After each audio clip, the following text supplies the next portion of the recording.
dig the powder for Grandpa, and then urge him to lie down quickly.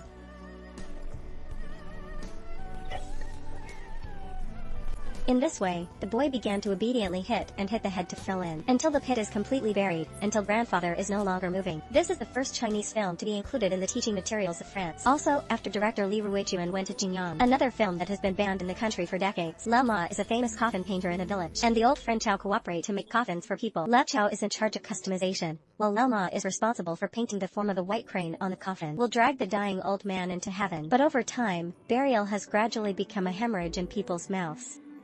Learning of this, Lao Ma was depressed all day long. Taking apart the coffin and business matters is small, but not being able to rest in peace is a big deal. That was the rock pressing on his heart. But in Lao Ma's traditional thinking, only those who do a lot of evil will end up in the wrong. I made coffins all my life and painted the shape of white cranes all my life. In the end, it is necessary to incinerate to ashes. Thought of this, old Ma had no choice but to take his grandson wandering around for relaxation. He had just walked a few steps when he saw the chimney of his neighbor's house rising with white smoke. I can't help but think about the fate of my consciousness after death. So Lao Ma moved the ladder and let his grandson go up and block the chimney. However, after the two men returned home, Lao Ma found that the smoke from his chimney was even thicker than that of his neighbors. At this moment, he completely felt the distance from death. Fortunately, the daughter came to see him the next day and also invited her father to her home to spend the Mid-Autumn Festival. But Lao Ma is now regarding this as returning home. He was afraid that he wouldn't be able to come back this time. I'm dead, and my heart should not live any longer.